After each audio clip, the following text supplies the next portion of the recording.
Bueno, eh, entre las cosas maravillosas del Al-Ándalus estuvo su acopio de saber. Ese acopio de saber supuso la presencia de las grandes mentes y las grandes eminencias de su tiempo. Ahí vamos a encontrar a filósofos de la talla de Avicena y de Averroes, ambos cordobeses, y ellos se van a encargar de hacer la traducción de la obra de Aristóteles a el árabe, y de esta manera se va a poder traspasar esta obra también al latín y va a llegar hasta los pensadores occidentales, entre ellos Santo Tomás de Aquino. Y una de las cosas maravillosas de Córdoba fueron, sin lugar a dudas, sus bibliotecas, especialmente la biblioteca califal. Se dice que tenía o que había llegado a tener hasta 400.000 volúmenes. Acordémonos que los volúmenes de la época son básicamente rollos, es decir, no son libros como los de hoy en día. Y allí en Córdoba, en el año 984, no sabemos exactamente su cronología vital, hubo una mujer que fue toda una personalidad, Lubna de Córdoba. Lubna de Córdoba va a ser la bibliotecaria de esta biblioteca. Empieza su trabajo como copista, pero llega a ser tan hábil en su mente, tan ágil, tan destacada, que el propio califa al-Hakim termina dándole ya el cargo y la responsabilidad de ser su secretaria y de ejercer funciones de copista, de escribiente, de experta en adquisiciones de la Biblioteca Real, también la secretaria privada, y era una experta en matemáticas. Las matemáticas son una de las ciencias más importantes para el Islam. La matemática es importante para el Islam y luego lo será el álgebra por una razón muy clara, porque las matemáticas son el lenguaje de Dios. Dios obra matemáticamente. Toda la creación ha sido hecha según cálculos matemáticos. Y por tanto, quien maneja las matemáticas y las conoce y las comprende, puede traducir a la medida y a la proporción y al número y la cantidad los designios divinos, ¿sí? Y operarlos. De la biblioteca, bueno, yo les decía 400.000, a veces se habla de 500.000 libros. No hay manera alguna de establecer apropiadamente qué número es el más correcto.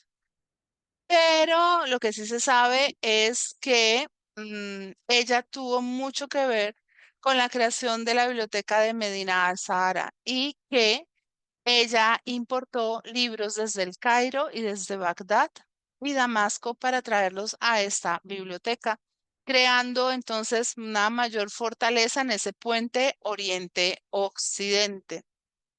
Se destacó, nos dice el erudito Bas Guagual, se destacó en escritura, gramática y poesía. Su conocimiento de las matemáticas también era inmenso y también dominaba otras ciencias. No había nadie en el Palacio Mella tan noble como ella. Lubna, Lubna de Córdoba. Lubna fue una mujer absolutamente respetada, bien reputada, bien pagada, bien tenida y bien considerada. Al-Ándalus, ahora lo estábamos hablando, se llama Al-Ándalus a dos cosas. A, el periodo de tiempo comprendido entre el 711 y el 1492, y al espacio geográfico donde se instauraron las propiedades y los reinos islámicos. Al-Ándalus quiere decir al oeste, lo que está al oeste. No tiene ninguna otra designación.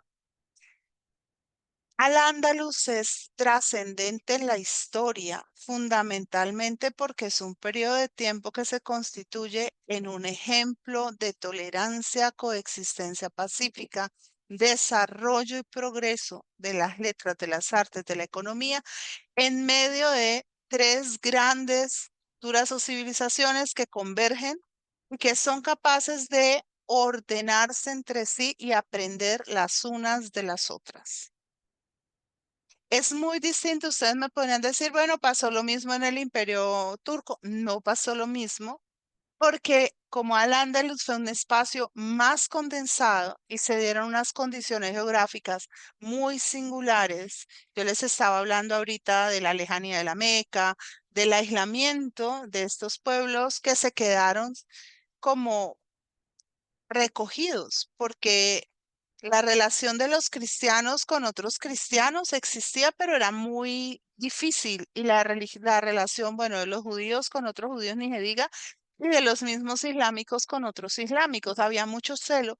Ese estar tan encerrados entre ellos los llevó, los forzó, los animó de alguna manera a intervenir los unos con los otros. Y por eso esta experiencia de tolerancia y coexistencia no se va a restringir al Califato de Córdoba ni a los reinos gobernados por islámicos. También va a dar lugar a situaciones muy especiales como la del Reino de Toledo bajo, eh, ay, eh, se me acabó de ir el nombre de Alfonso X el Sabio, ¿sí?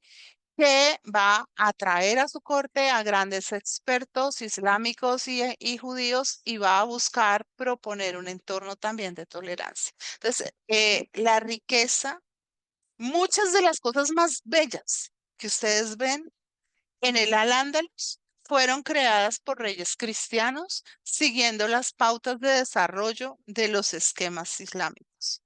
Es ver cómo se da esa posibilidad de aprendizaje múltiple por parte de las diferentes culturas en un periodo que está reputado a lo largo de la historia de barbarie, de cerrazón, de intolerancia, bueno, mucho de eso hubo, mucho de eso no hubo, mucho de eso es pamplinas y telarañas, pero vale la pena tenerlo en cuenta. Y en Al-Ándalus, las mujeres tuvieron una liberalidad y una libertad mayor que en los pueblos islámicos orientales, porque mucha de la cultura y tradición visigótica y de la cultura y tradición judía alteraron las maneras. En Al-Ándalus hubo 34 mujeres poetisas. Se las voy a nombrar rapidito, o sea, vamos a ir con ellas rápido. Pero hoy en día que estamos buscando hacer historia un poco de las mujeres, yo creo que vale la pena hablar de ellas. Esto se debe a que las mujeres pues tenían que ocupar el tiempo, sobre todo las mujeres libres, y había una fatua, o sea, un decreto de los califas cordobeses que decía que las mujeres estaban aptas para el aprendizaje. En el único lugar en el que las mujeres estaban restringidas era en el dominio de lo religioso. Eran el único que no podían pronunciarse. Y eso que hay grandes sabias y grandes místicas en el Islam.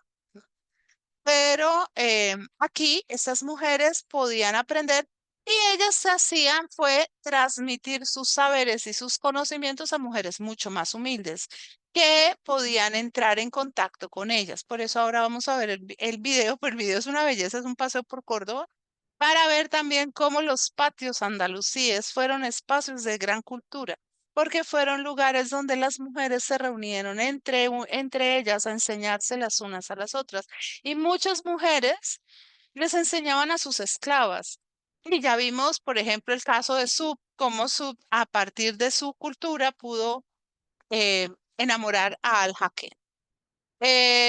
Su poesía es una poesía que tiene unas características que son también las de Al-Ándalus y son dos de las que seducen más de esta región, la sensualidad y la sinceridad, ¿sí? Y muchas expresión sentimental de una manera muy natural. Gran parte de la cultura española que hoy en día nos toca tan profundamente tiene ese origen andalusí. Pero eso lo vamos a ver hacia el final del curso porque lo que conocemos es más desde el lado cristiano y porque se desarrolla más desde el siglo XII que en los primeros tiempos. O sea, porque en el siglo XII, acuérdense que es el siglo de los trovadores, ¿no? De los trovadores. Sí. Entonces es el siglo en que aparece mucho más esto. Muchas de estas, pues, las poesías andalusíes de estas mujeres eran erótico-amorosas y panegíricas para hacer exaltaciones de su familia, de su genealogía. Hay dos mujeres andaluzas que fueron poetas muy importantes. Una es Walada bint al-Mustafi y la otra es Hafsa bint al-Hayyid al-Rakuniyya.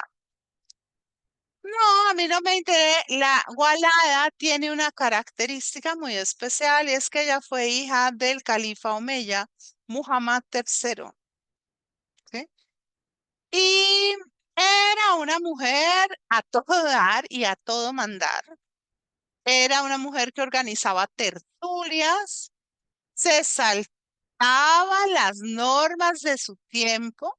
Porque como ella era tan culta y la cultura era algo que hacía enlucir al Andalus, es decir, que gustaba tanto, ella hacía tertulias con poetas, hombres y mujeres, en sus aposentos.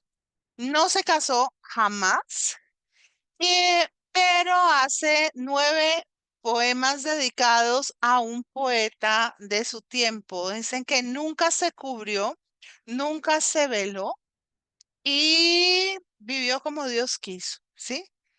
Em, Aquí miren lo que dice, tras la separación habrá medio de unirnos, ay, los amantes todos de sus penas se quejan. Paso las horas de la cita en el invierno sobre las ascuas ardientes del deseo, y cómo no, si estamos separados. Qué pronto me ha traído mi destino lo que temía, mas las noches pasan y la separación no se termina, ni la paciencia me libera de los grilletes de la añoranza. Que Dios riegue la tierra, que sea tu morada, con lluvias abundantes y copiosas.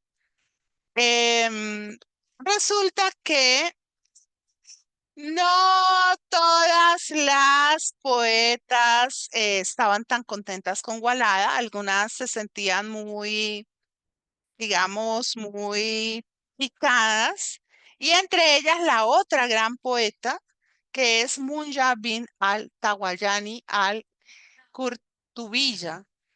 Y ella hace una poesía muy satírica y muy erótica. Yo sé que no se van a acordar, pero yo tampoco me voy a acordar. Em, pero a veces cuando uno encuentra, es algo como, no sé si sea muy infantil, pero cuando uno encuentra el nombre de una mujer que ha sido importante, así no se vaya a acordar, por lo menos darle la posibilidad de ser nombrado. Y miren lo que escribe. Walada ha dado a luz y no tiene marido. Se ha desvelado el secreto. Ha imitado a María. Mas la palmera que la Virgen sacudiera para Walada es un pene erecto. Bien.